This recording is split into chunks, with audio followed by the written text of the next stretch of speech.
નમસ્કાર. BSM 6 અર્થશાસ્ત્રમાં paper number 18 વિકાસ અને પર્યાવરણનું અર્થશાસ્ત્ર 2 યુનિટ 1 આર્થિક વિકાસ અને પર્યાવરણ. એમાં આપણે જોઈએ કે પર્યાવરણની કટોકટી શા માટે છે, એટલે પર્યાવરણની કટોકટીનો અર્થ અને તેના કારણોમાં છે ને પોઈન્ટ નથી, ડાયરેક્ટ એમને આપણે ખાલી પર્યાવરણની કટોકટીના કારણો પેરેગ્રાફ રૂપ દર્શાવવાના છે. તો પર્યાવરણની કટોકટીનો અર્થ જોઈએ તો પર્યાવરણની કટોકટી એટલે આર્થિક વિકાસ પાછળની આંધળી દોડને કારણે પર્યાવરણના વિવિધ પ્રાકૃતિક ઘટકોનો બેફામ ઉપયોગ કરીને પર્યાવરણની સમતુલાને ખોરવી નાખવાથી જે પ્રદૂષણની સમસ્યા પેદા થાય છે, તે પ્રદૂષણની સમસ્યાએ પર્યાવરણને હતું-નતું કરી નાખ્યું છે.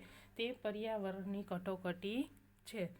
શું છે પર્યાવરણની કટોકટી? એટલે આર્થિક વિકાસ પાછળની આંધળી દોડને કારણે પર્યાવરણના વિવિધ પ્રાકૃતિક ઘટકોનો બેફામ ઉપયોગ કરીને પર્યાવરણની સમતુલાને ખોરવી નાખીને પ્રદૂષણની સમસ્યા પેદા કરી.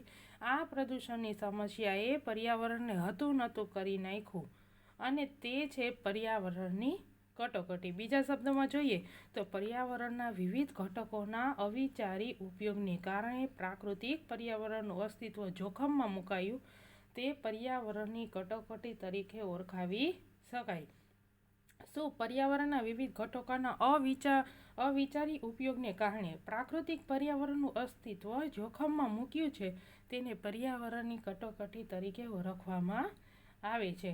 પછી હવે પર્યાવરણની કટોકટીના કારણો જોઈએ તો પર્યાવરણની કટોકટી માટેના જવાબદાર કારણો છે કે પર્યાવરણની પ્રાકૃતિક સમતુલા એક આદર્શ સ્થિતિ છે જે હકીકતથી પ્રાચીન માનવ બરાબર જ્ઞાત હતો. તેથી ઔદ્યોગિક ક્રાંતિની શરૂઆત થઈ તે પૂર્વે માનવીએ કદી પર્યાવરણના ભોગે આર્થિક વિકાસ સાધવાનો પ્રયત્ન કર્યો નથી. તેથી આર્થિક વિકાસ અને પર્યાવરણ વચ્ચે એકરૂપતા જળવાઈ રહી હતી અને માનવી સુખી અને વિરામ જીવન જીવતો હતો. આર્થિક વિકાસમાં માનવીના સુખનું મહત્વ સ્પષ્ટ કરતા પ્રોફેસર બાર્ટ સિંહ જણાવે છે કે આર્થિક વિકાસ બહુમુખી પ્રવૃત્તિનો ઘોતક છે, જેમાં માત્ર નાણાકીય આવકમાં જ વધારો સમાવિષ્ટ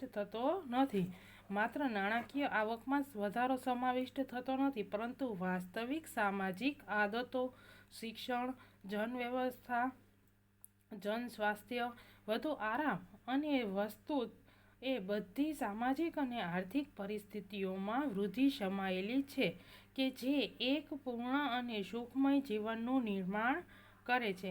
આ વિધાન આર્થિક વિકાસ અને પર્યાવરણ વચ્ચેના પ્રાચીન કાળમાં જે પરસ્પરના પૂરક સંબંધો હતા તેને પુષ્ટિ આપે છે અને સાચા આર્થિક વિકાસના હારને સ્પષ્ટ કરે છે.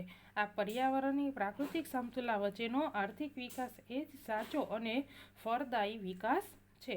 તેથી પર્યાવરણની પ્રાકૃતિક સમતુલાને જાળવી રાખવા એ સમગ્ર માનવજાતની નૈતિક જવાબદારી છે. આથી જ પર્યાવરણવાદીઓ યોગ્ય જ કહે છે કે માણસ એ પૃથ્વી પરનો મહેમાન છે અને તેને એ યજમાન કે પૃથ્વી સાથે કોઈ પણ પ્રકારની છેતરપિંડી કરવાનો અધિકાર નથી.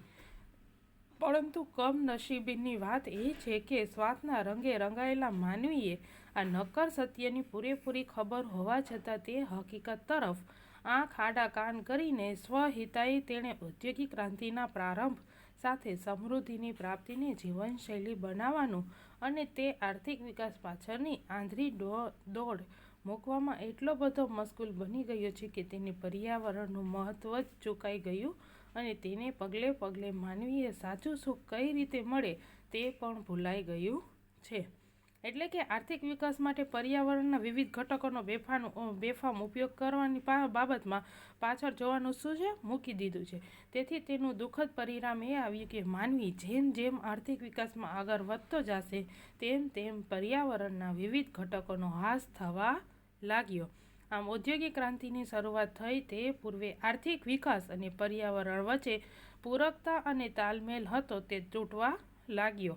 બંને વચ્ચેના સાનુકૂળ સંબંધો પૂરા થયા એટલું જ નહીં, પરંતુ છેલ્લા 250 વર્ષમાં આર્થિક વિકાસ અને પર્યાવરણ વચ્ચેની સાનુકૂળ સંબંધો વ્યસ્ત સંબંધોમાં પરિવર્તિત થઈ ગયા. તેનું દુઃખદ પરિણામ એ આવ્યું કે જેમ જેમ માનવી આર્થિક વિકાસમાં આગળ વધવા લાગ્યો તેમ પર્યાવરણની પરિસ્થિતિને વધુને વધુ બગડવા લાગી અને આજે જ્યારે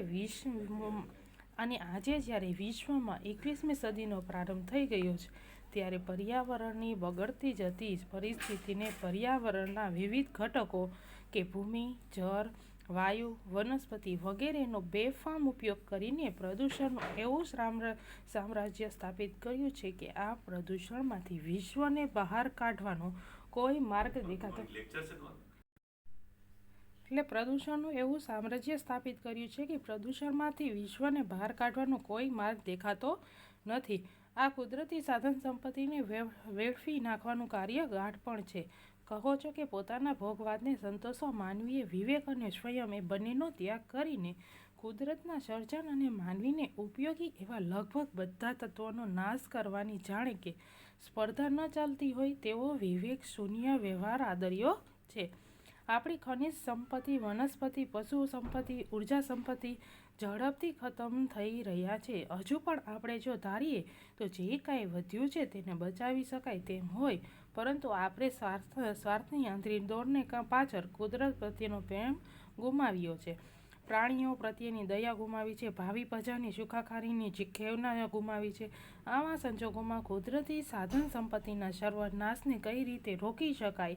હવે જો આ જ રીતે આર્થિક વિકાસ પાછળની આંધળી દોડની પાછળ પર્યાવરણના વિવિધ ઘટકોનો આડેધડ ઉપયોગ કરીને પ્રદૂષણને વધુને વધુ વિસ્તારવા દેવામાં આવશે તો પર્યાવરણના પ્રદૂષણે અત્યાર સુધીમાં અનેક રોગો પેદા કર્યા છે અને હવે પછી ભવિષ્યમાં બીજા અનેક નવા રોગોને જન્મ આપીને ધીમે ધીમે પરંતુ મક્કમ રીતે માનવજાતને વિનાશ તરફ ધકેલી દેશે.